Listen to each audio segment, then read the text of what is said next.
नमस्कार, बहुत स्वागत है आपका एपीएन पर। आप देख रहे हैं देश की बात और मैं हूं राजश्री। और आज देश की बात में हम सबसे ऐतिहासिक खबर से शुरुआत करेंगे। जी हां, आज भारत गणतंत्र को देश का 14वां राष्ट्रपति मिल रहे हैं रामनाथ कोविंद के रूप में। रामनाथ कोविंद देश के राष्ट्रपति के रूप में निर्वाचित हुए हैं। आज कोविंद 25 जुलाई को राष्ट्रपति पद की शपथ लेने वाले हैं। राष्ट्रपति निर्वाचित होने के बाद रामनाथ कोविंद ने बचपन की गरीबी को याद किया और साथ ही ये कहा कि उन्हें यकीन ही नहीं होता कि इस सर्वोच्च पद के लायक वो हैं और इस सर्वोच्च पद तक वो पहुंच पाएंगे। बहरहाल उन्होंने यही कहा कि वो संविधान की रक्षा जरूर करेंगे और इसका पूरा भरोसा जनता को उन्होंने दिलाया है। उन्होंने कहा कि सबकी खुशी के लिए मैं काम करूंगा। तो हम आपको बताएंगे कि नए राष्ट्रपति के सामने क्या चुनौतियां हैं। क्या वाकई रामनाथ कोविंद सबकी खुशी के लिए काम कर पाएंगे या कई ऐसा वक्त भी आएगा कि जब वो किसी बात पर कड़वा अनुभव भी करें। हम आपको दिखाएंगे कि उनके आने वाले दिन कैसे गुजरेंगे और पूरी प्रक्रिया क्या होती है राष्ट्रपति के चुने जाने की। साथ ही बात करेंगे देश में दलित राजनीति की, जहां एक और रामनाथ कोविंद को राष्ट्रपति भवन में बिठाकर बीजेपी ने देश के दलितों को रिझाने की कोशिश की है। वहीं खुद को दलितों का मसीहा बताने वाली मायावती ने अब सड़कों पर उतरकर दलितों की हक की लड़ाई लड़ने का फैसला किया है। आपको बता दें कि राज्यसभा से उनमें उनका इस्तीफा मंजूर हो गया है। हालांकि आमतौर पर ये उदाहरण सामने आए थे जब हम सिद्धू और अमरिंदर सिंह के प्रकरण को याद करते हैं कि जब भी इस्तीफा एक लाइन से ज़्यादा का दिया गया वो सारे इस्तीफे नामंजूर हो गए, क्योंकि सदन से जब इस्तीफा दिया जाता है तो महज एक पंक्ति में बस इसकी जानकारी दी जाती है कि मैं इस्तीफा दे रहा हूं या दे रही हूं। लेकिन मायावती जो 3 पेज का इस्तीफा उन्होंने दिया था उसके बावजूद उनका इस्तीफा मंजूर किया गया है, जो कि एक अभूतपूर्व कदम माना जा सकता है। उधर बात करेंगे चीन के साथ सीमा पर जारी तनातनी की। चीन ने क्यों कहा है कि हिंदूवादी संगठन भारत में जोरों पर हैं और वही चीन और भारत के बीच खटास पैदा करना चाह रहे हैं, और इसका जवाब विदेश मंत्री सुषमा स्वराज ने कैसे दो टूक शब्दों में दिया है और चीन को साफ साफ कह दिया है कि डोकलाम से पहले चीन अपनी सेना हटाए, उसके बाद ही भारतीय सेना वहां से हटेगी। सुषमा ने कहा कि चीन ट्रांजैक्शन पर घुसपैठ की कोशिश कर रहा है और चीन के साथ जारी सैन्य गतिरोध के बीच राष्ट्रीय सुरक्षा सलाहकार अजित डोभाल ब्रिक्स देशों की बैठक में हिस्सा लेने बीजिंग जा रहे हैं। तो किस तरह से लिया जाए इन तमाम घटनाक्रम को और भारत की ताकत को भी हम समझने की कोशिश करेंगे, जिससे चीन डरा डरा सा है। उधर मॉब लिंचिंग और किसानों के मुद्दे पर संसद में जारी है विपक्ष का हंगामा और आज एक बार फिर से लोकसभा की कार्रवाई बाधित रही। हम बात करेंगे इन दोनों ही अहम मुद्दों की और इस पर मचे विवाद की भी, और उसके अलावा हमीरपुर के उस जांबाज की भी जो अपने देश की रक्षा करते हुए दुश्मन की गोली से शहीद हुआ। नमन करेंगे ऐसे शहीद को। देश में कई हिस्सों में बाढ़ से जीवन किस तरह से बेहाल है और किस हाल में जनता है, ये जानने देखने की कोशिश करेंगे। उधर आधार कार्ड की अनिवार्यता से निजता के खतरे के मुद्दे पर सुप्रीम कोर्ट की 9 जजों की बेंच के सामने याचिकाकर्ताओं ने कौन से उदाहरण रखे हैं वो भी हम आपको बताएंगे। आपको दिखाएंगे कि जर्मनी के हैम्बर्ग में G20 शिखर सम्मेलन के इतर अमेरिकी राष्ट्रपति डोनाल्ड ट्रंप और रूसी राष्ट्रपति व्लादिमीर पुतिन के बीच कौन सी गुप्त वार्ता हुई जो चर्चा में है। ये भी आपको बताएंगे कि अभिनेत्री कंगना रनौत की मुश्किलें कैसे कम होने का नाम नहीं ले रही हैं।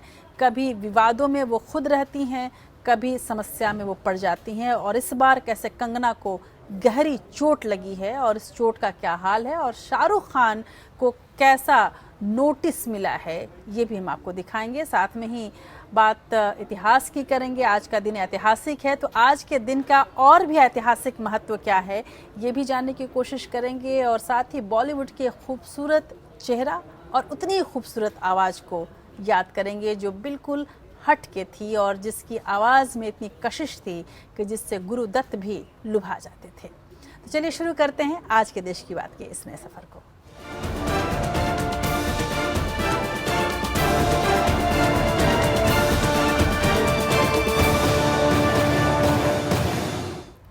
यूपी उम्मीदवार मीरा कुमार पर एनडीए प्रत्याशी रामनाथ कोविंद भारी पड़े। मीरा हार गईं, राम जीत गए। राष्ट्रपति चुनाव के लिए हुई मतगणना के बाद साफ हो गया कि रामनाथ कोविंद देश के 14वें और उत्तर प्रदेश से पहले राष्ट्रपति होंगे। दलित बनाम दलित राष्ट्रपति पद के चुनाव में उन्होंने विपक्ष के उम्मीदवार मीरा कुमार को करारी शिकस्त दी।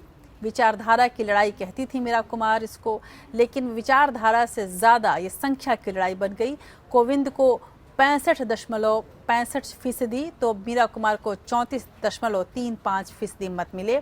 इस चुनाव में कोविंद को क्रॉस वोटिंग का भी भरपूर लाभ मिला। कुल मिलाकर कहा जाए तो इस चुनाव में सबसे ज्यादा क्रॉस वोटिंग देखने को मिला है। कुल 37 वोट, जिसमें 21 सांसद और 16 विधायक शामिल हैं, अमान्य घोषित हुए। रामनाथ कोविंद के पक्ष में 522 तो मीरा कुमार के समर्थन में 225 सांसदों ने ही वोट डाले और इस तरह से रायसीना की रेस को रामनाथ कोविंद जीत गए और अब रामनाथ कोविंद का राज तिलक होगा।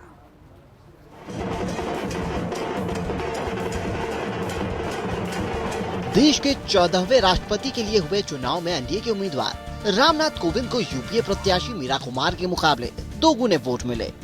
एनडीए उम्मीदवार कोविंद 65.65% वोट के साथ देश के 14वें राष्ट्रपति निर्वाचित हुए, जबकि विपक्ष की उम्मीदवार मीरा कुमार को कुल 34.35% मत हासिल हुए। रामनाथ कोविंद 25 जुलाई को शपथ ग्रहण करेंगे। कोविंद की जीत के बाद उन्हें बधाई देने वालों का तांता लग गया। आज के चुनाव परिणाम के लिए मैं सभी देशवासियों का आभार व्यक्त करता हूं। देश के हर क्षेत्र के जनप्रतिनिधियों ने मुझ पर जो विश्वास जताया है उसके लिए मैं उनका आभारी हूं। हम चुनाव में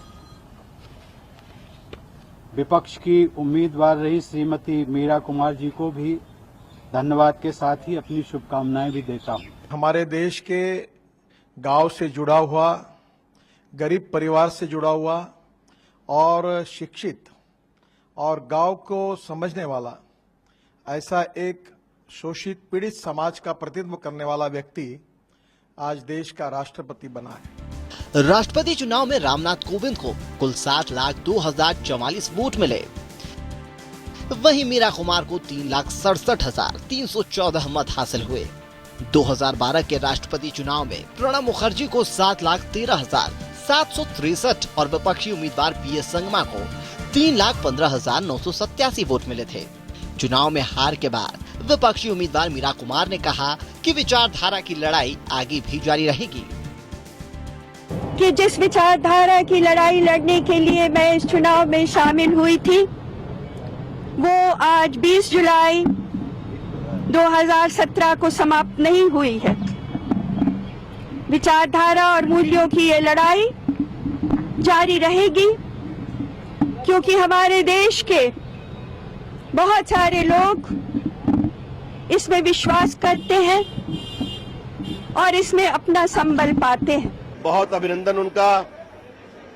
बहुत ही विनम्र, संविधान के मर्मज्ञ, भारत की राजनीति को समझने वाले हैं, संसदीय परंपरा को समझने वाले हैं।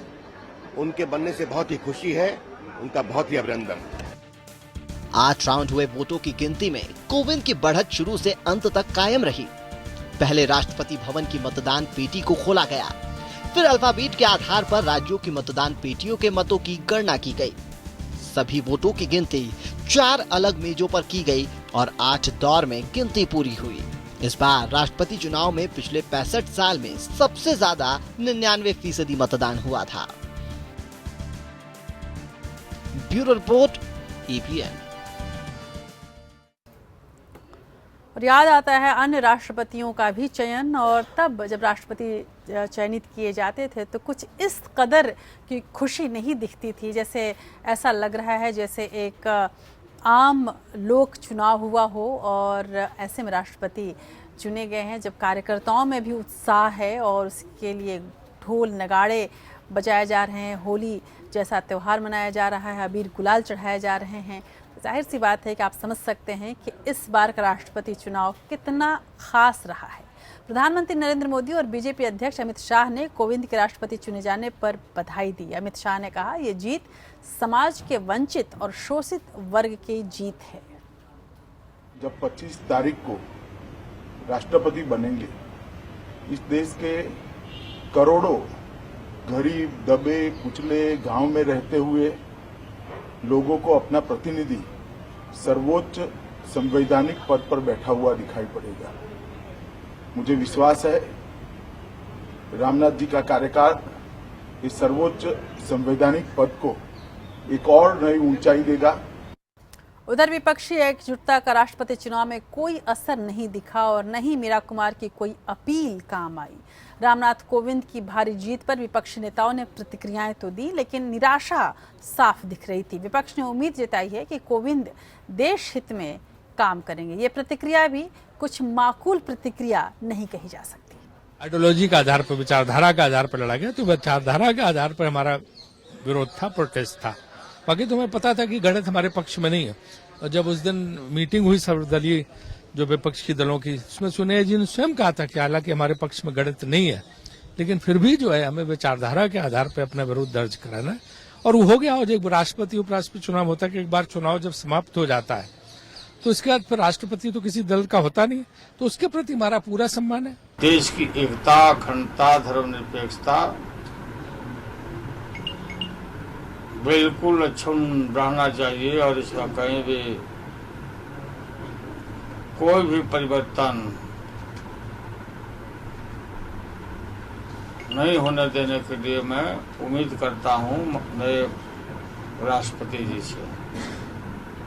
ये विविधता का देश है और यहाँ इस देश में अभी एक अजीब तरह की बेचैनी और खौफ का माहौल व्याप्त है और एक आग लगी हुई है इस देश में।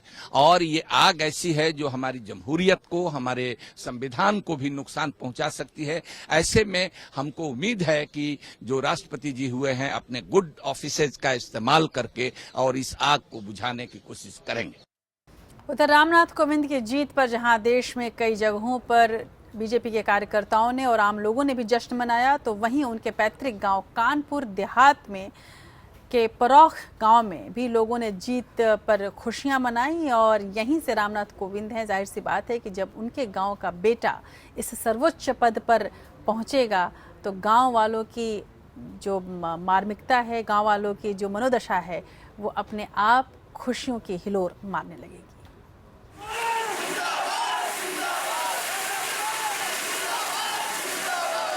रामनाथ कोविंद के रायसीना जाने का रास्ता साफ हो गया है। राष्ट्रपति चुनाव में उनकी जीत पर जमकर जश्न हुआ।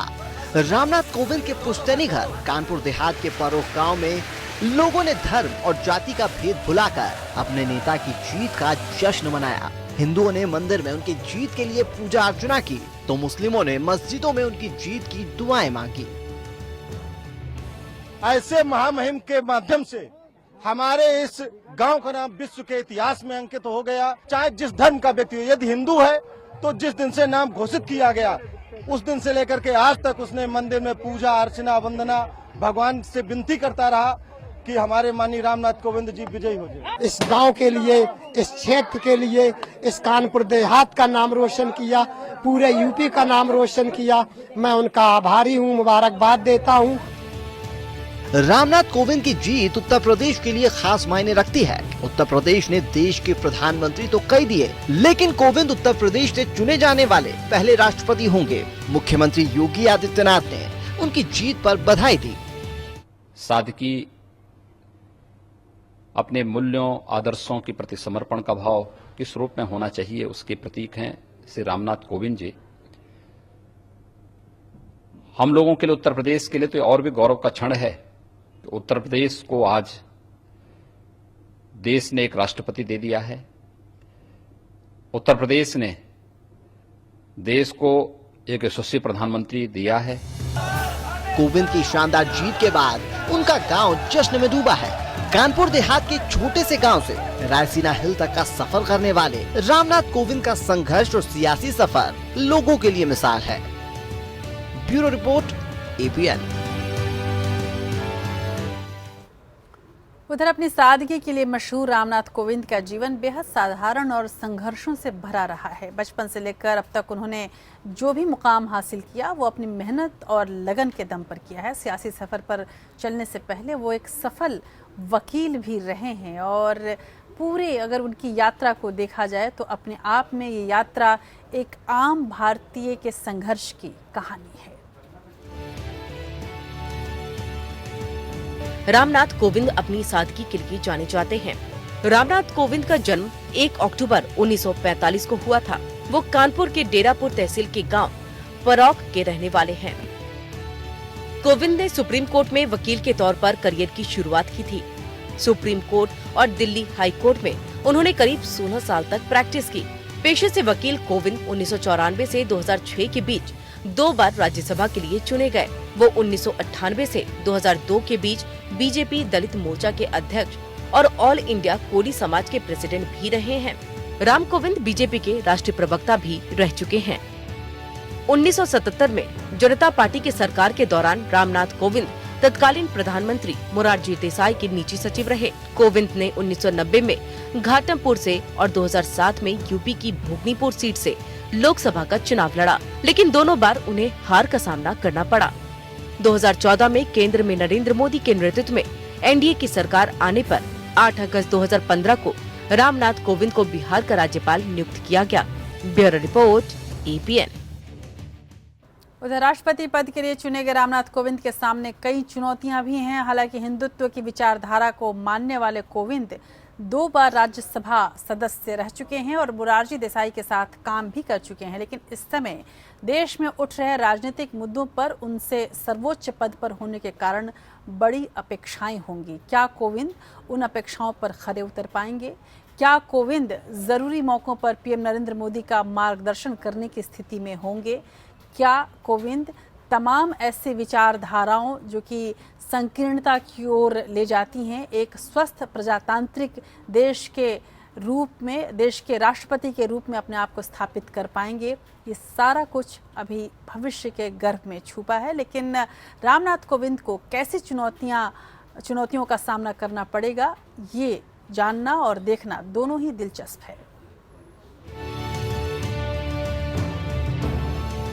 रामनाथ कोविंद देश के दूसरे दलित राष्ट्रपति पद का कार्यभार संभालने जा रहे हैं।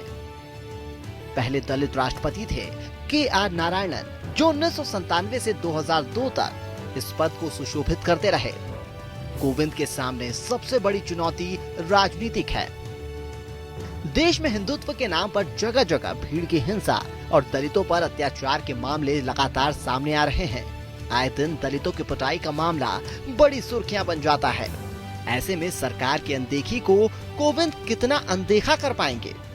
वो ये जानते हैं कि बीजेपी के शासन में आते ही मनुवादी ताकतें सरकार और प्रशासन पर हावी हो जाती है। ऐसे में बीजेपी की राज्य सरकारें भी दलित उत्पीड़न पर कड़ाई से कदम नहीं उठा पाती। क्या कोविंद केंद्र और राज्य सरकार को इस मसले पर कोई कड़ा संदेश दे पाएंगे? लेकिन कोविंद वो व्यक्ति हैं जिन्होंने अपनी पार्टी की मनोभावना की अवहेलना कर आरक्षण बचाओ आंदोलन खड़ा कर बीजेपी को धर्म संकट में डाल दिया था। सवाल यह है कि कोविंद दलित हिंसा के मामलों पर कब तक खामोश रह पाएंगे? लेकिन इस मामले में भी वो सरकार के मार्गदर्शक की भूमिका में नहीं है। अहम बात तो संवैधानिक शक्तियों के इस्तेमाल को लेकर है। के.आर. नारायणन ने एक बार यूपीए तो एक बार एनडीए के राज्य सरकारों को बर्खास्त करने के मामलों में अपनी सिफारिशों पर पुनर्विचार करने को मजबूर कर दिया था। आगामी लोकसभा चुनाव आते आते तेज होते आंदोलनों और विरोध के कारण बीजेपी को गैर भाजपाई सरकारों के लिए कठोर होने के आसार बन सकते हैं। जम्मू कश्मीर, पश्चिम बंगाल और सिक्किम में हालात बिगड़ रहे हैं। बिहार समेत गैर बीजेपी दलों की सरकारों वाले राज्यों में सरकार भंग करने के बीजेपी के फैसलों का अनुमोदन करना उनकी मजबूरी होगा। लेकिन कोविंद के.आर. नारायणन की तरह मजबूत फैसला ले पाएंगे, इसे लेकर संदेह जताया जा रहा है। इसके अलावा मृत्यु दंड के मामलों में क्षमादान के मामले में भी उनके विवेक की परीक्षा होगी। भारतीय संविधान की धारा 72 के अंतर्गत एक राष्ट्रपति मृत्यु दंड को माफ, लंबित अथवा कम कर सकता है, मगर उसे ऐसी कार्रवाई मंत्रिमंडल की सलाह पर करनी होती है। राष्ट्रपति एस. राधाकृष्णन ने अपने सामने मृत्यु दंड के सभी 57 मामलों में पेश दया याचिकाओं पर सजा में बदलाव कर दिया था। वहीं डॉक्टर कलाम ने एक दया याचिका स्वीकार की थी और एक ठुकराई थी, जबकि 23 दोषियों को क्षमा कर दिया था। कोविंद खुशकिस्मत है कि राष्ट्रपति प्रणब मुखर्जी ने 30 मामलों को ठुकराया और मृत्यु दंड पाए 4 दोषियों की सजा में बदलाव कर दिया। अब कोई मामला लंबित नहीं है। कोविंद की एक और चुनौती कूटनीतिक से जुड़ी हुई है, क्योंकि राष्ट्र प्रमुख होने के नाते उन्हें राष्ट्रपतियों तथा प्रधानमंत्रियों की मेजबानी करनी होगी, लेकिन उनके पास कोई कूटनीतिक अनुभव नहीं है। मगर ऐसा नहीं है कि एक अच्छी सलाहकार टीम के साथ इस समस्या से अच्छे से पार पाया जा सकता है। लेकिन एक बात तो तय है कि कोविंद के राष्ट्रपति बनने के बाद देश के शीर्ष 4 संवैधानिक पदों का भगवाकरण पूर्ण हो गया है। ये पहली बार होगा जब भाजपा का अपना राष्ट्रपति होगा और संभवतः उपराष्ट्रपति भी, जबकि प्रधानमंत्री तथा लोकसभा अध्यक्ष पहले ही राष्ट्रीय स्वयंसेवक संघ के खेमे से हैं। अंशुमन त्रिपाठी, ABN। उधर रामनाथ कोविंद जब से राष्ट्रपति पद की दौड़ में आए तभी से दलित राजनीति की बात सबसे ज्यादा उभर कर आई और दलित की राजनीति करने वाली बहुजन समाज पार्टी की सुप्रीमो मायावती का इस्तीफा राज्यसभा के उपसभापति हामिद अंसारी ने मंजूर कर लिया है। और ये एक तरह का कोइंसिडेंस, संयोग ही कहा जाएगा कि दलित राजनीति करने वाली मायावती ने राज्यसभा से इस्तीफा दे दिया है और दलित के नाम पर सबसे सर्वोच्च पद पर बिठाया गया है एक दलित व्यक्ति को, जिनका नाम रामनाथ कोविंद है। सदन में अपनी बात रखने के लिए कम समय देने के विरोध में मायावती ने अपना इस्तीफा दे दिया था। 3 पेज के इस इस्तीफे में उन्होंने पूरे मसले को सिलसिलेवार तरीके से रखा था। क्या इस इस्तीफे से मायावती को फायदा होगा, अब ये सवाल उठने लगा है। अब मायावती का अगला कदम क्या होगा? हालांकि इस पर स्पष्ट रूप से विचार करने के लिए मायावती अभी अपने साथियों के साथ बैठने वाली हैं और उसके बाद एक रणनीति बनाई जाएगी जो दलित राजनीति को केंद्र में रखकर ही बनाई जानी है। उधर बीजेपी ये समझ रही है कि रामनाथ कोविंद को राष्ट्रपति पद पर बिठाकर उसने कम से कम उत्तर प्रदेश में और देश के तमाम अन्य जगहों पर भी दलितों को एक संदेश दे दिया है कि बीजेपी उनकी सबसे ही बड़ी हिमायती पार्टी है और मायावती इस तिलिस्म को तोड़ना चाहती है। बीजेपी को रामनाथ कोविंद को राष्ट्रपति बनाकर दलित वोटों में सेंध लगाने का भरोसा हो चला है। इसीलिए मायावती के राज्यसभा जाने को लेकर उसे तनिक भी उजड़ नहीं है। मायावती भी बीजेपी की यूपी चुनाव में मिली जीत को देखकर इसे बेहतर तरीके से समझ चुकी थी। बीजेपी को लगता है कि वो दलितों को ये समझाने में कामयाब रही कि मायावती सिर्फ जाटवों की ही नेता है। हालांकि बीजेपी को मिला वोट प्रतिशत ये बताता है कि मायावती का वोट बैंक अब भी उनके पास है, जबकि समाजवादी पार्टी और कांग्रेस को गठबंधन का नुकसान उठाना पड़ा है। फिर भी मायावती सतर्क हैं। इसीलिए कोविंद और मीरा कुमार की उम्मीदवारी को लेकर उन्होंने बहुत ही संतुलित बयान दिया। यूपी चुनाव में मायावती को इतना तो एहसास हो गया है कि अब उनकी पार्टी आने वाले वक्त में भी सत्ता की लड़ाई पिछड़ चुकी है। मायावती दलितों के बीच जाकर उनके लिए संघर्ष करने की बजाय प्रेस कॉन्फ्रेंस कर या बयान जारी कर अपना विरोध जताती रही हैं। लेकिन उनकी कार्यशैली और विधानसभा चुनाव में हार से पैदा हुए शून्य को भरने के लिए दलित युवा आगे आने लगे। भीमसेना का गठन और सड़कों पर उनके टकराव के बाद मायावती की राजनीति को घुन लगने के संकेत मिलने लगे हैं। इसीलिए सत्र शुरू होते ही सहारनपुर के मुद्दे को ही उन्होंने सदन में उठाया। न सिर्फ मुद्दा ही उठाया बल्कि राज्यसभा छोड़ने की वजह भी बनाया। ऐसे कैसे हो जाएगा ये? मुझे बोलने नहीं दोगे? राज्यसभा से इस्तीफा देती हूँ। बोलने नहीं दोगे तो मुझे इस सदन में रहने का कोई नहीं है। फिर इस्तीफा देने के साथ ही मायावती ने पार्टी के नेताओं से देश भर में दलित मुद्दों पर संघर्ष के लिए तैयार रहने को कहा। उन्होंने सभी राज्यों के कोऑर्डिनेटर से जोनवार प्रदर्शन शुरू करने के निर्देश दिए। वे अब जमीनी स्तर पर संदेश देना चाहती हैं कि बहन मायावती को दलितों पर अत्याचार का मुद्दा उठाने तक नहीं दिया गया। वहीं 23 जुलाई को यूपी में मायावती ने आगे की रणनीति बनाने के लिए पार्टी के नेताओं की बैठक बुलाई है। मायावती अब जमीनी हकीकत भी खूब समझ रही हैं और महागठबंधन में शामिल होने का मन भी बना लिया है। लालू यादव ने उन्हें आरजेडी के कोटे से राज्यसभा भेजने का प्रस्ताव दिया है। लेकिन समझा जा रहा है कि बहन मायावती राज्यसभा जाने के बजाय अपना जनाधार मजबूत करने की रणनीति पर काम करेंगी। Bureau report, APN। वैसे रामनाथ कोविंद के राष्ट्रपति बनने से और मायावती के इस्तीफा देने से देश के राजनीति में दलित की राजनीति जो है वो इस मोर्चे पर इस समय काफ़ी हलचल तो मची गया है, जो ये संकेत दे रहा है कि कहीं भारतीय राजनीति का ये अध्याय नए सिरे से लिखे जाने वाला तो नहीं है। अगर ऐसा है तो क्या कुछ हो सकता है और क्या दलितों के केंद्र में आने से भारत की राजनीति बिल्कुल बदल जाएगी? क्या अब सारी राजनीति जो है वो दलितों के इर्द गिर्द होने वाली है या फिर ये सब कुछ कालिक है और कुछ ही देर में ये सब शांत होने वाला है? देखिए रिपोर्ट।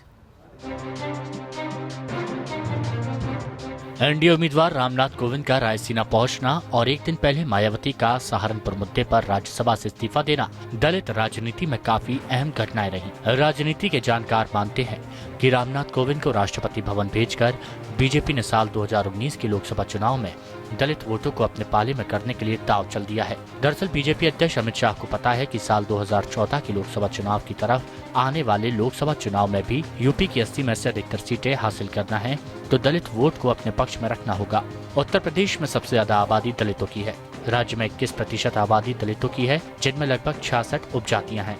वहीं दलितों के मुद्दे पर बोलने से रोके जाने से नाराज मायावती ने राज्यसभा से इस्तीफा दे दिया। उन्होंने कहा कि अगर उन्हें दलितों का मसला नहीं उठाने दिया जाता तो फिर उनके राज्यसभा में रहने का कोई फायदा नहीं।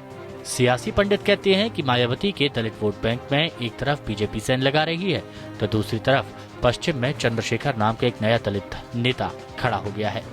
ऐसे में अपने खिसकते जनाधार को रोकने के लिए मायावती ने इस्तीफा देकर एक बड़ा दांव चला है। 2014 के लोकसभा चुनाव में बीएसपी को एक भी सीट नहीं मिली थी। इस चुनाव में उसका वोट प्रतिशत 19.6% रह गया था। इस चुनाव में दलितों का एक बड़ा हिस्सा बीएसपी से अलग हो गया था। वहीं बीजेपी ने 80 में 73 सीटें जीतकर रिकॉर्ड कायम किया था, जबकि यूपी विधानसभा चुनाव में बीएसपी 80 से घटकर सिर्फ 19 सीटों पर आ गई। वहीं बीजेपी गठबंधन को इन चुनावों में 325 सीटें मिली, जो साफ जाहिर करती हैं कि बिना दलितों के समर्थन के ये संभव नहीं है। बीजेपी दलितों को रिझाने की लगातार कोशिश करती रही है। अप्रैल 2015 में पीएम नरेंद्र मोदी ने मुंबई में अंबेडकर इंटरनेशनल सेंटर का उद्घाटन किया था, जबकि नवंबर 2015 में सरकार ने 26 नवंबर को संविधान दिवस मनाने का ऐलान किया। वहीं दिसंबर 2015 को अंबेडकर की याद में सिक्के जारी किए गए। मार्च 2016 में दिल्ली के अलीपुर रोड पर अंबेडकर स्मारक की बुनियाद रखी गई। अप्रैल 2016 में अंबेडकर जयंती पर सार्वजनिक अवकाश की घोषणा की गई और अब दलित नेता रामनाथ कोविंद देश के 14वें राष्ट्रपति बन गए हैं। दूसरी ओर मायावती का जनाधार बड़ी तेजी से खिसका है। अब उस दलित वोट को जो उनका अपना आधार था उसको वो पाना चाहती हैं। इसके लिए उनके पास सहारनपुर जैसा बड़ा मुद्दा कैश कराने के अलावा ज्यादा कुछ नहीं बचा था। मायावती के इस्तीफे के इस मौके से भविष्य के गठबंधन के कुछ दरवाजे खुलते भी नजर आते हैं। दोनों सदनों में मायावती को इस मुद्दे पर विपक्ष का समर्थन मिला। जहां राज्यसभा में विपक्ष के नेता गुलाम नबी आजाद ने उनको इस्तीफा नहीं देने के लिए मनाने की कोशिश की, वहीं आरजेडी अध्यक्ष लालू प्रसाद यादव ने आरजेडी के समर्थन से उन्हें राज्यसभा भेजने की पेशकश की। दरअसल मायावती ये संदेश देना चाहती हैं कि दलितों के हितों के लिए सिर्फ वही सोचती हैं और इस सहारे वो विपक्ष में अपनी स्थिति मजबूत करना चाहती हैं, जिससे यदि लोकसभा चुनावों के लिए विपक्षी दलों को कोई गठबंधन बने तो उनका पक्ष मजबूत रहे। Bureau report, APN। उधर दलितों के नाम पर भले ही उच्च स्तर की राजनीति हो रही हो, लेकिन जमीनी हकीकत ये है कि अभी भी दलितों की स्थिति बदलने के लिए बहुत कुछ करना बाकी है। उत्तर प्रदेश के अलीगढ़ में दलित किशोर को बांधकर पिटाई करने का मामला सामने आया है और ये तब हुआ है जब देश के सर्वोच्च पद पर एक दलित को बिठाया गया है। 14 साल के दलित किशोर के दोनों हाथों को एक डंडे के सहारे बांधकर दबंगों ने पहले तो उसे पीटा और फिर वीडियो बनाकर उसे सोशल मीडिया पर डाल दिया। इंसानियत को शर्मसार करती हुई इस पूरी खबर को देखिए हमारी इस स्पेशल रिपोर्ट में और यहीं से समझने की कोशिश कीजिए कि आखिर दलित राजनीति ने दलितों का भला किया है या बुरा किया है। अलीगढ़ में डंडों की मार झेल रहे इस युवक का कसूर शायद ये है कि ये दलित है। मामला अलीगढ़ का है, जहां से ये सनसनीखेज घटना सामने आई है। दबंगों ने दलित किशोर को बांधकर डंडों से पिटाई की है। दबंगों ने इसका बाकायदा वीडियो भी बना लिया है। वीडियो में दलित किशोर को डंडों से बांध रखा है और अश्लील हरकत करते हुए पिटाई की है। विरोध करने पर जमकर मारपीट की गई। इस दौरान दबंग किशोर के कपड़े उतारकर वीडियो बनाया गया है। 6 जन ही थे काम के, बुला के ले गए थे। मुझे नहीं मालूम थी ये घटना करने में था। 6 ने वीडियो बनाई है। पहले तो बांधा हूँ मैं, फिर एक ने पैंट उतार दी मेरी, फिर वीडियो बनाने लग गए। मेरे बेटे को घर से ले गए 5-6 आदमी और ले जाने के बाद जंगल में पहुँचे। जंगल में आकर इसको किसी ने हाथ बांधे लाठी करके यूँ करके और फिर कपड़े उतारे हैं। किसी ने वीडियो बनाई है, किसी ने पेशाब किया है उसके ऊपर रहता है, किसी ने लिंग पकड़ के रहता है खींचातानी की है। घटना थाना अकराबाद के पिलखना इलाके की है। बताया जा रहा है कि पीड़ित को घर से बुलाकर इलाके के दबंग लोग जंगल की ओर ले गए। वहां दलित किशोर के साथ गाली गलौज, मारपीट, अश्लीलता की गई है। वहीं थाने पहुंचे पीड़ित परिवार को पहले तो पुलिस ने भगा दिया, फिर मामला बढ़ता देख शिकायत दर्ज कर ली है। इसमें अपराध पंजीकृत कर लिया गया है। एक व्यक्ति, एक लड़के की इसमें गिरफ्तारी कर ली गई है। शेष 3 की तलाश की जा रही है और इनको भी तलाश करके और इनके विरुद्ध भी जो FIR पंजीकृत है उसी के अनुसार कार्रवाई की जाएगी। अलीगढ़ की इस घटना ने एक बार फिर समाज के मुखौटे को उतार कर रख दिया है। सवाल ये है कि आखिर कब तक दलितों को दर्द सहना पड़ेगा। योगेंद्र सिंह, APN, अलीगढ़। उधर संसद में विपक्ष ने भीड़ तंत्र पर सरकार से सवाल जवाब किया। आज कांग्रेस समेत विपक्ष ने आरोप लगाया कि देश में भीड़ द्वारा पीट कर हत्या कर देने के मामले तेजी से बढ़ रहे हैं और सरकार इन पर लगाम लगाने में नाकाम हो रही है। विपक्ष के आरोपों पर जवाब देते हुए सरकार ने साफ किया कि ऐसी घटनाओं के लिए समाज में कोई जगह नहीं है और राज्यों के पास इससे निपटने के लिए पूरे अधिकार हैं। सरकार की सफाई से विपक्ष संतुष्ट तो नजर नहीं आया। साथ ही किसानों का मुद्दा एक बार फिर से संसद में छाया रहा और आज फिर लोकसभा बाधित हुई। संसद में विपक्ष का हंगामा जारी है। भीड़ द्वारा पीट कर हत्या के मामले में विपक्ष ने सदन में सरकार को घेरा। विपक्ष ने कहा कि नरेंद्र मोदी की अगुवाई में जब से NDA सत्ता में आई है, ऐसे मामलों में जबरदस्त इजाफा हुआ है। कांग्रेस की ओर से पक्ष रखते हुए कपिल सिब्बल ने कहा कि इसका पता लगाना जरूरी है कि आखिर कैसे नई सरकार में भीड़ तंत्र कानून पर हावी होता जा रहा है। 30, 40, 50 वर्षों में तो ऐसी हिंसा हमने कभी देखी नहीं। इसके पीछे सोच क्या है, भावना क्या है? लगभग 97% हिंसा के वाकये 2014 के बाद हुए। सभी सदस्यों से अपने आप से पूछना चाहिए, आखिर क्यों ऐसा, क्यों 2014 के बाद क्यों? मॉब लिंचिंग पर विपक्ष के आरोपों पर सरकार ने सफाई दी। मानव संसाधन विकास मंत्री प्रकाश जावड़ेकर ने कहा कि ऐसे मामले पहले की सरकारों में भी होते रहे हैं, लेकिन अब इसे धार्मिक और जातीय रंग देने की कोशिश की जा रही है। ऐसे मामलों को सरकार सही नहीं ठहरा सकती। 2012 में 16 लिंचिंग की घटना हुई, 16, और 25 लोग लिंचिंग में मारे गए 2012 में। 2013 में 14 लिंचिंग की घटनाएं हुई और जिसमें 18 लोग मारे गए। 2012 और 2013 में जो लिंचिंग की घटनाएं हुई वहां के उसके गुनहगार कहां है? तो ये सबका काम है और इसलिए एक राय से इस सदन को कहना चाहिए कि इस देश को लिंचिंग जैसा अपराध हम देश में कभी सहन नहीं करेंगे, होने नहीं देंगे। लेकिन भारत को बदनाम करने के एजेंडे पर मत चलिए, भारत को बदनाम करने के एजेंडे पर मत चलिए। प्रकाश जावड़ेकर के जवाब से विपक्ष नाखुश नजर आया। कांग्रेस नेता गुलाम नबी आजाद ने उनके बयान पर आपत्ति जताई। गुलाम नबी आजाद ने कहा कि विपक्ष नहीं बल्कि सत्ता पर मॉब लिंचिंग को धार्मिक रंग देने की कोशिश कर रहा है। इससे कठोर शब्द भी कहता तो हम लोगों को, जो विपक्ष में यहां सब नेता बैठे और हमें इतनी तकलीफ नहीं होती, लेकिन इस देश का शिक्षा मंत्री अगर उनकी ऐसी सोच है, इनकी अगर ऐसी सोच है तो हम अंदाजा लगा सकते हैं कि इस देश में कैसी शिक्षा दी जाएगी और दी जा रही है। मॉब लिंचिंग के अलावा संसद में किसानों से जुड़े मुद्दों पर भी विपक्ष ने सरकार को घेरा। विपक्ष ने आरोप लगाया कि मोदी सरकार ने किसानों से किया कोई वादा पूरा नहीं किया, जिसके कारण कर्ज के बोझ तले दबे अन्नदाता आत्महत्या करने को मजबूर है। Bureau report, APN। उधर सीमा विवाद को लेकर चीन से बढ़ती तनातनी के बीच विदेश मंत्री सुषमा स्वराज ने राज्यसभा में यह स्पष्ट किया है कि चीन डोकलाम की मौजूदा स्थिति को अपने हिसाब से बदलना चाहता है। हालांकि मौजूदा गतिरोध पर कानूनी तौर पर भारत का पक्ष बेहद मजबूत है। विदेश मंत्री ने कहा कि दुनिया के तमाम देश भारत के साथ इस मसले पर खड़े हैं। उन्होंने ये भी स्पष्ट किया कि कोई भी देश अपने हिसाब से डोकलाम ट्राई जंक्शन को नहीं बदल सकता। और सुषमा स्वराज ने साफ शब्दों में कहा कि जब तक चीन अपनी सेना को नहीं हटाएगा तब तक भारतीय सेना वापस नहीं आएगी। सिक्किम सेक्टर के डोकलाम में सीमा विवाद को लेकर चीन भारत पर लगातार दबाव डाल रहा है। शक्ति प्रदर्शन और बयानबाजी के जरिए ड्रैगन भारत को उकसाने और दबाने की कोशिश कर रहा है, लेकिन भारतीय जवान भी पूरे हौसले के साथ विवादित जमीन पर डेरा डाले हुए हैं। इस बीच विदेश मंत्री सुषमा स्वराज ने चीन को करारा जवाब देते हुए उसे उसी की भाषा में समझाया। राज्यसभा में एक सवाल के जवाब में विदेश मंत्री ने कहा कि इस मसले पर सभी देश भारत के साथ हैं और तमाम कानून और नियम भी हमारे पक्ष में हैं। सुषमा स्वराज ने कहा कि चीन के खिलाफ भारत अपना बचाव करने में पूरी तरह से सक्षम है। जब तक चीन और भूटान की सीमा चल रही थी हमें कुछ नहीं था। हमारी अपनी सीमा विवाद चल रहा है, उसका हम लोग अपने आप हल कर रहे हैं। लेकिन ट्राई जंक्शन पॉइंट आते ही हमारा हित आ गया।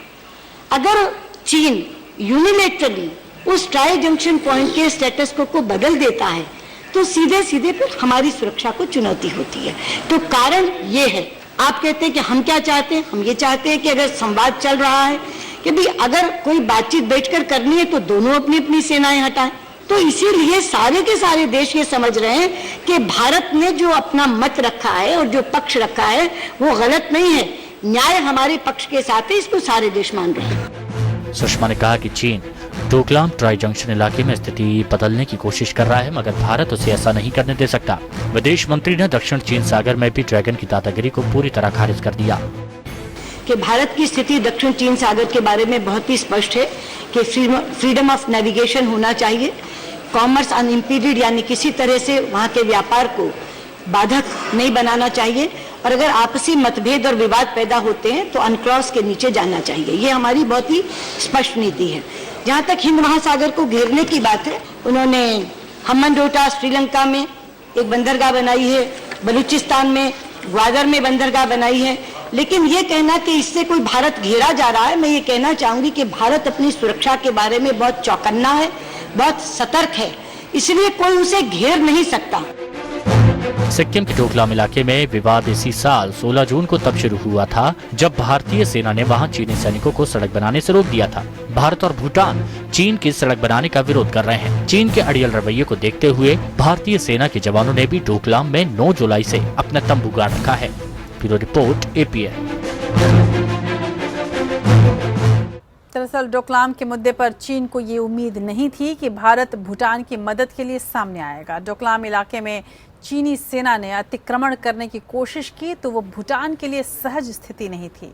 भूटान सरकार की मांग पर भारतीय सेना के जवानों ने मानव श्रृंखला बनाकर चीनी सैनिकों को खदेड़ दिया। इसके बाद से चीनी मीडिया की तरफ से हर रोज उत्तेजक बयान आ रहे हैं। चीनी मीडिया एक तरफ 1962 की लड़ाई की याद दिलाता है तो दूसरी तरफ अपनी आर्थिक शक्ति का हवाला देता रहता है। अब वहां की मीडिया ने एक नया राग आलापा है और वो है हिंदू राष्ट्रवाद का।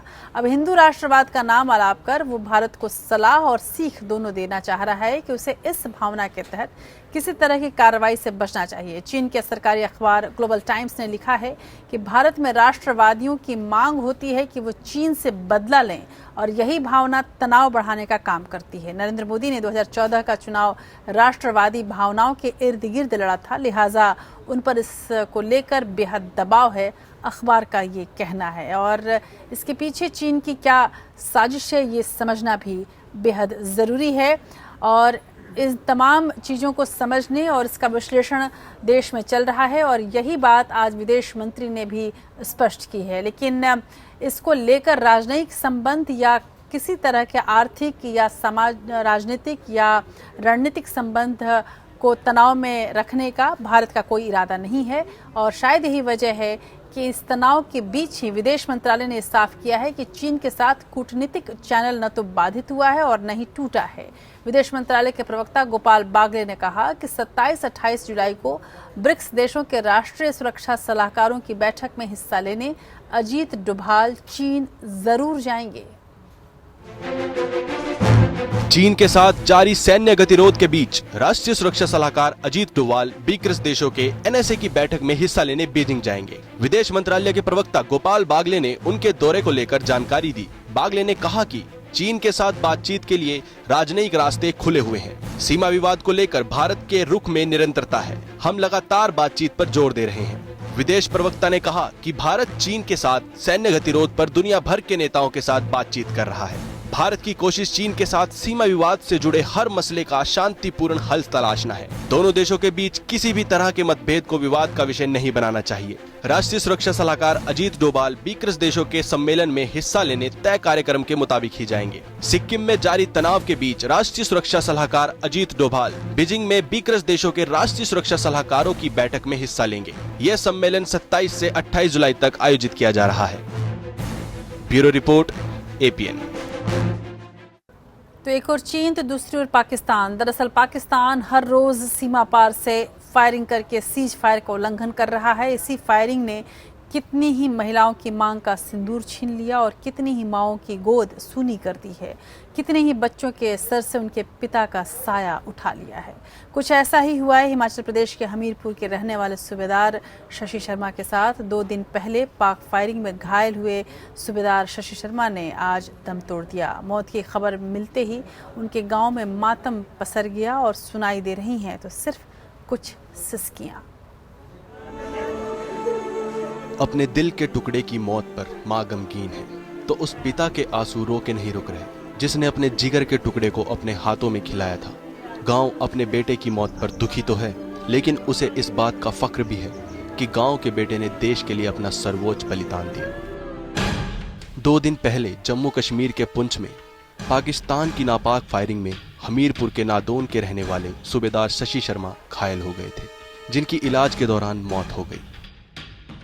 हमें बहुत बड़ा गर्व है क्योंकि हमारे भाई ने देश की खातर जो अपनी जान कुर्बान की है। और दुख इस बात का है क्योंकि हिमाचल गवर्नमेंट की तरफ से अभी तक किसी ने भी हमारे साथ जो संपर्क नहीं किया है।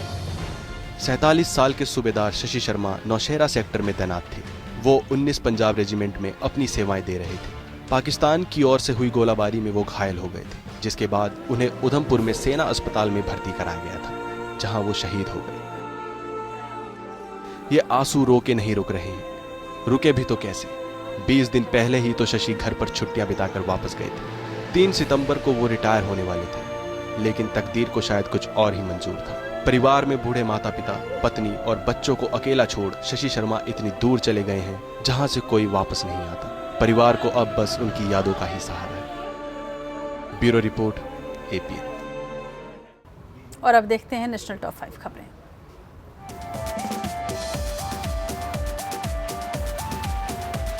मॉनसून सत्र चल रहा है, ऐसे में संसद से सड़क तक किसानों के मुद्दे सुनाई दे रहे हैं। ऐसे में तमिलनाडु के किसान एक बार फिर जंतर मंतर पर अपनी मांगों को लेकर प्रदर्शन कर रहे हैं।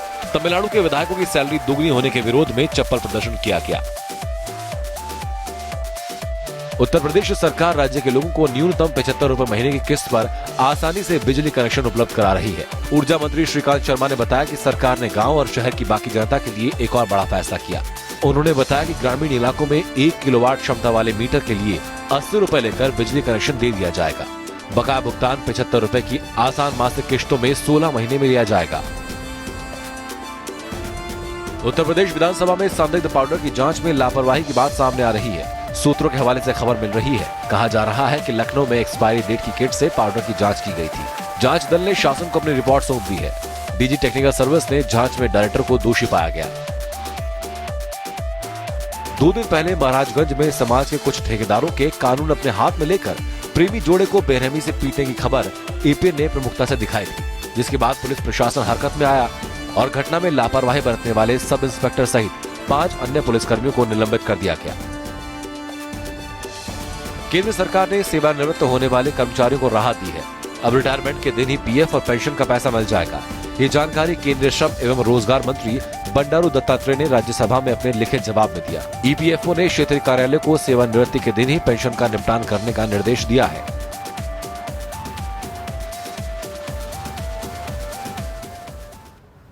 देश का एक बड़ा हिस्सा बाढ़ के चलते जलमग्न है। देश के पूर्वी हिस्से से लेकर पश्चिमी हिस्सा और उत्तर से लेकर दक्षिण तक छोटी बड़ी नदियां कहर ढा रही हैं। छोटे कस्बे हों या बड़े कस्बे, सबकी सूरत एक जैसी लग रही है। कल देर रात दिल्ली और एनसीआर में घंटों तक लगातार हुई बारिश से कई इलाकों में पानी भर गया और सड़कों पर कई किलोमीटर तक लंबे जाम लग गए। देश में सबसे बुरा हाल असम का है और इस दौरान चल रही कांवड़ यात्रा पर भी इसका विशेष प्रभाव पड़ा है।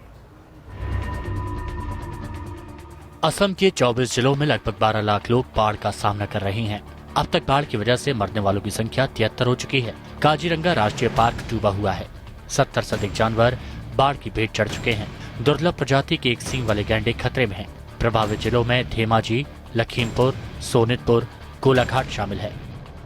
ओडिशा में भी बाढ़ से कई जिलों में हालात काफी गंभीर हैं। आंध्र प्रदेश और ओडिशा के बीच ट्रेन सेवा भी बुरी तरह से प्रभावित है। रायगढ़ और कालाहांडी के इलाकों में बाढ़ से प्रभावित लोगों की सुरक्षा के लिए ओडिशा सरकार ने सेना और वायुसेना की मदद मांगी है। वहीं आंध्र प्रदेश के श्रीकाकुलम में नारायणपुरम, अन्नावरम, कोल्लीवलासा इलाके जलमग्न हैं। विजयनगरम श्रीकाकुलम हाईवे पर यातायात प्रभावित है। गाँव में, स्कूलों में और गन्ने के खेतों में पानी भर गया है। मौसम विभाग ने तटीय आंध्र प्रदेश के जिलों में अगले 24 घंटे में भारी बारिश का अनुमान जताया है। गुजरात के कई इलाकों में भी भारी बारिश लोगों के लिए मुसीबत बनकर आई है। खासकर कच्छ और सौराष्ट्र के कई इलाकों में बाढ़ जैसे हालात हैं। गुजरात में पिछले 48 घंटे में एनडीआरएफ और एयरफोर्स ने 405 लोगों को प्रभावित इलाकों से निकालकर सुरक्षित स्थानों तक पहुँचाया है। छत्तीसगढ़ के दक्षिण क्षेत्र बस्तर में भी भारी बारिश के कारण जनजीवन प्रभावित हो गया है। बस्तर में पिछले 48 घंटे में लगातार बारिश हो रही है। भारी बारिश के कारण इंद्रावती, सबरी, शंकरी नदियां खतरे के निशान से ऊपर बह रही हैं। यूपी बिहार के कई इलाकों में भी भारी बारिश के कारण नदियां उफान पर हैं। बाराबंकी के सिरौली गौसपुर तहसील के लगभग आधा दर्जन गांव बाढ़ के पानी में समा चुके हैं। घाघरा नदी का जलस्तर भी बढ़ गया है। उत्तराखंड के कुमाऊं में बारिश से आधा दर्जन रिहायशी मकान भूस्खलन की चपेट में आ गए हैं। पिथौरागढ़ में 13 गांवों का दूसरे इलाकों से संपर्क कट गया है। देहरादून, उत्तरकाशी, रुद्रप्रयाग, बागेश्वर समेत कई इलाकों में अगले 24 घंटे में भारी बारिश का अनुमान है। बाढ़ के पीछे बड़ी वजह बारिश के साथ नदियों के जल प्रवाह क्षेत्र में बड़े पैमाने पर अतिक्रमण है। हिमालयी इलाकों में बादल फटने जैसी घटनाओं को रोका नहीं जा सकता है, लेकिन आपदा प्रबंधन के जरिए नुकसान को कम किया जा सकता है। नदियों के तटवर्ती इलाकों में बड़े पैमाने पर पेड़ों और जंगलों की कमी भी बाढ़ का कारण है। Bureau report, APN. सरकार ने एयरलाइंस के साथ हुई उपद्रवी घटनाओं को नजर में रखते हुए एक मसौदा तैयार किया है। इस मसौदा संशोधन अधिनियम में ऐसे यात्रियों से निपटने का प्रावधान किया गया है। विमानन राज्य मंत्री जयंत सिन्हा ने लोकसभा में एक सवाल के जवाब में बताया कि मसौदा संशोधन में एयरलाइंस के लिए फ्लाइट प्रोहिबिशन लिस्ट बनाने का प्रावधान है, लेकिन इस मुद्दे पर राज्यसभा में विचार कुछ अलग थे। राज्यसभा के उपसभापति पीजे कुरियन ने कहा कि एयरलाइंस किसी पर भी उड़ान प्रतिबंध नहीं लगा सकती। कुरियन ने कहा कि ऐसे मामलों में कानून को अपना काम जरूर करना चाहिए। और राज्यसभा के डिप्टी चेयरमैन पीजे कुरियन ने कहा है कि एयरलाइंस कंपनियों के पास ये अधिकार नहीं है कि वो किसी को सजा दे। सरकार को इस मुद्दे पर ध्यान देना चाहिए। सांसद भी नागरिक हैं, अगर वो गलत करते हैं तो कानून अपना काम करेगा। कुरियन ने ये बयान सपा सांसद नरेश अग्रवाल के उस सवाल पर दिया जिसमें उन्होंने कहा था कि घरेलू विमान कंपनियों द्वारा कुछ लोगों पर फ्लाइंग बैन लगाया गया है। अलग अलग एयरलाइन कंपनियों ने टीडीपी सांसद जेसी दिवाकर रेड्डी पर से फ्लाइंग बैन हटाया है। 15 जून को रेड्डी की इंडिगो एयरलाइंस के ग्राउंड स्टाफ से बहस हुई थी। आरोप है कि उन्होंने हैदराबाद से बोर्डिंग की इजाजत न मिलने के बाद काउंटर पर रखा प्रिंटर फेंक दिया था। इससे पहले शिवसेना सांसद रविंद्र गायकवाड़ पर भी एक एयरलाइन कंपनी के अफसर से मारपीट का आरोप लगा था। हालांकि गायकवाड़ के खेद जताने के बाद उन पर लगा फ्लाइंग बैन हटा लिया गया था। दुनिया के कई देशों में ये सिस्टम है जिसमें बदसलूकी या हिंसा करने वाले यात्रियों को इस लिस्ट में डाल दिया जाता है। इस लिस्ट में आने का मतलब ये है कि यात्री दोबारा उस एयरलाइन में सफर नहीं कर सकता। Bureau report APN। उधर IPL के फेमा यानी foreign exchange management violation case मामले में प्रवर्तन निदेशालय ED ने कोलकाता नाइट राइडर्स के प्रवर्तक शाहरुख खान को व्यक्तिगत सुनवाई नोटिस जारी किया है। एजेंसी ने 23 जुलाई को व्यक्तिगत सुनवाई के लिए बॉलीवुड सुपरस्टार को बुलाया है। इससे पहले मार्च में ED ने शाहरुख खान समेत उनकी पत्नी गौरी खान, अभिनेत्री जूही चावला और अन्य लोगों को कथित तौर पर नुकसान के लिए एक कारण बताओ नोटिस भेजा था। ED ने ये नोटिस फेमा के नियमों के उल्लंघन के लिए भेजा है, जो कि कथित 73.6 करोड़ के फॉरेन एक्सचेंज घाटे से जुड़ा है।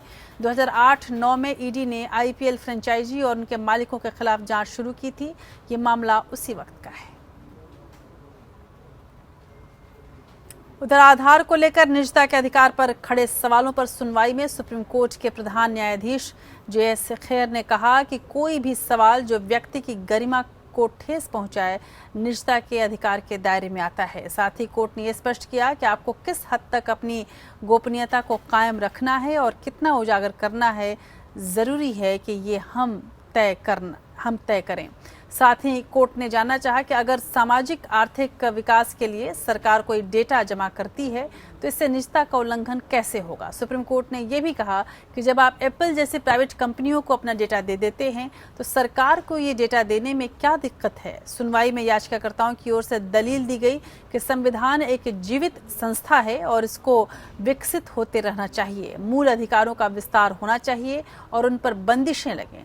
यह भी दलील दी गई कि संविधान के अनुच्छेद 51 और 253 में कहा गया है कि भारत अंतर्राष्ट्रीय संधियों का सम्मान करेगा और अगर किसी मुद्दे पर कोई कानून नहीं है तो अंतर्राष्ट्रीय कानून ही लागू होगा। नालसा मामले में भी कहा गया था कि विरोधाभासी कानून की स्थिति में भारत की अदालतें अंतर्राष्ट्रीय कानून को लागू करेंगी। जस्टिस DY चंद्रचूड़ ने सवाल उठाया था कि कोई व्यक्ति किस सीमा तक खुद की जानकारी न देने की बात कर सकता है। मामले में याचिकाकर्ताओं की दलीलें आज पूरी हो गई हैं। अब मंगलवार यानी 25 जुलाई को केंद्र की ओर से अटॉर्नी जनरल के वेणुगोपाल दलीलें रखेंगे।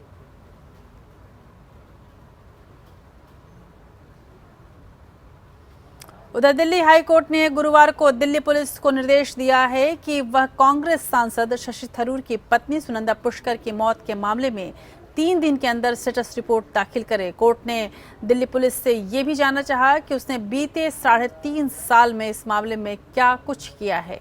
मामले की अगली सुनवाई 1 अगस्त को होने वाली है। इस मामले में गृह मंत्रालय को भी 3 दिन के अंदर एक स्टेटस रिपोर्ट दाखिल करनी होगी। मामले में याचिकाकर्ता बीजेपी नेता सुब्रमण्यम स्वामी ने गुरुवार को कहा कि यह साफ तौर पर हत्या का मामला है। स्वामी के मुताबिक दिल्ली पुलिस ने कोर्ट से कहा है कि उसे इस मामले की CBI जांच पर कोई आपत्ति नहीं है। स्वामी ने यह भी कहा कि वह नहीं चाहते कि दिल्ली पुलिस को इस जांच से अलग किया जाए। स्वामी ने अदालत की निगरानी में CBI के नेतृत्व वाली SIT से मामले की जांच करवाने संबंधित याचिका कोर्ट में दाखिल की है। इसी पर सुनवाई करते हुए कोर्ट ने दिल्ली पुलिस से 3 दिन में स्टेटस रिपोर्ट मांगी है। स्वामी ने आरोप लगाया कि जांच में अतिरिक्त देरी हुई है और यह न्याय प्रणाली पर एक दाग है।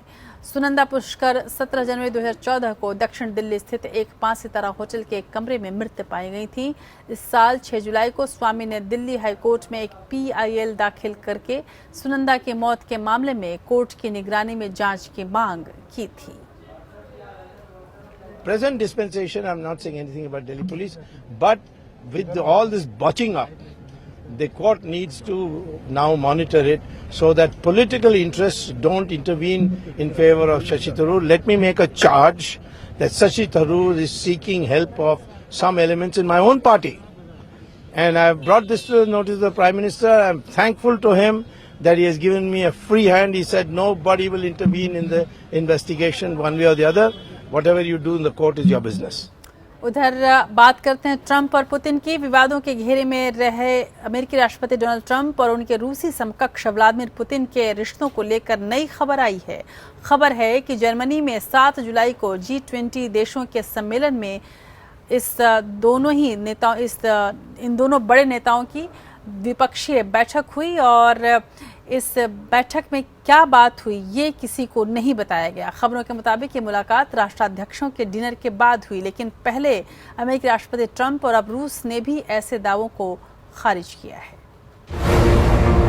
रूस ने इस बात को खारिज किया कि जर्मनी के हैम्बर्ग में G20 शिखर सम्मेलन के दौरान अमेरिकी राष्ट्रपति डोनाल्ड ट्रंप और रूसी राष्ट्रपति व्लादिमीर पुतिन के बीच कोई गुप्त वार्ता हुई थी। क्रेमलिन के प्रवक्ता दमित्री पेस्कोव ने कहा था कि बैठक में कुछ भी गुप्त या गोपनीय नहीं, बस इतना है कि पहले इस बैठक की जानकारी नहीं दी गई थी। रूसी प्रवक्ता ने कहा कि ट्रंप और पुतिन की बैठक के लिए गुप्त या गोपनीय शब्दों का इस्तेमाल नासमझी भरा है। जर्मनी के हैम्बर्ग शहर में G20 शिखर सम्मेलन में पहुंचे अमेरिकी राष्ट्रपति डोनाल्ड ट्रंप और उनके रूसी समकक्ष व्लादिमीर पुतिन के बीच 7 जुलाई को पहली बैठक हुई थी। ये मुलाकात काफी लंबी चली थी। ये खबर भी आई थी कि इस मुलाकात के लंबा चलने के कारण अमेरिकी राष्ट्रपति की पत्नी मेलानिया ट्रंप को बैठक को खत्म करने के लिए भेजा गया था, लेकिन वो भी इसमें सफल नहीं हो पाई थी। G20 समिट के दौरान ट्रंप और पुतिन के बीच गोपनीय मुलाकात की बात सामने आई थी, जिस पर रूस ने अपना कड़ा पक्ष रखा। इससे पहले अमेरिकी राष्ट्रपति ने ट्वीट कर इस मुलाकात की बात को झूठा बताया था। अमेरिका में दोनों नेताओं के संबंधों को लेकर जांच चल रही है। पुतिन पर आरोप है कि उन्होंने अमेरिकी राष्ट्रपति चुनाव में ट्रंप के कैंपेन को मदद पहुंचाई थी। हालांकि पुतिन और ट्रंप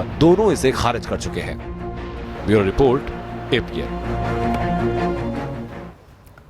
और अभिनेत्री कंगना रनौत की मुश्किलें कम होने का नाम नहीं ले रही हैं। हाल ही में एक फिल्म अवार्ड शो के दौरान बॉलीवुड की गुटबाजी का शिकार होने के साथ साथ कंगना को शूटिंग के दौरान अब चोट लग गई है। कंगना के आंखों के पास लगभग 15 टांके लगे हैं। अभी कुछ दिनों तक कंगना को अस्पताल में ही रहना पड़ेगा और जिसकी वजह से उन्हें अपनी नई फिल्म, जिसमें वो झांसी की रानी की भूमिका में हैं, उसे कैंसिल करना पड़ा है और तमाम अन्य फिल्में भी खटाई में पड़ गई हैं। अभिनेत्री कंगना रनौत अपनी आने वाली फिल्म मणिकर्णिका की शूटिंग के दौरान घायल हो गई हैं। कंगना हैदराबाद में इस फिल्म की शूटिंग कर रही थी। कंगना के ऊपर एक्शन सीन फिल्माया जा रहा था। वो अपने को स्टार के साथ तलवारबाजी कर रही थी, तभी तलवार उनके सिर में लग गई। सेट पर मौजूद लोग कंगना को तुरंत अस्पताल ले गए। कंगना के सिर में 15 टाके लगे हैं। फिलहाल कंगना को हैदराबाद के अपोलो अस्पताल में भर्ती कराया गया है, जहाँ वो डॉक्टरों की निगरानी में है। फिल्म के प्रोड्यूसर कमल जैन का कहना है कि कंगना को इस सीन के लिए स्टंटमैन की मदद लेने के लिए कहा गया था, लेकिन कंगना खुद इस सीन को करना चाहती थी, जिसे करते वक्त उनके साथ ये हादसा हो गया। इससे पहले अमेरिका के न्यूयॉर्क में आयोजित आईफा अवार्ड के दौरान निर्माता निर्देशक करण जौहर, अभिनेता वरुण धवन और सैफ अली खान ने एक एक्ट के जरिए नेपोटिज्म को लेकर कंगना का मजाक उड़ाया था, जिसके बाद सोशल मीडिया पर तीनों की काफी निंदा हुई थी। इससे पहले करण जौहर के शो कॉफी विद करण में पहुंची कंगना ने करण जौहर से फिल्म जगत में जारी नेपोटिज्म यानी भाई भतीजावाद की बात उठाई थी। फिलहाल करण, वरुण और सैफ ने इसके लिए माफी मांग ली है। सैफ का कहना है कि वह सिर्फ एक मजाक था। सैफ ने कंगना को खुद मैसेज करके माफी मांगी है। Bureau report, APN। और अब बात करते हैं आज के दिन के ऐतिहासिक महत्व की।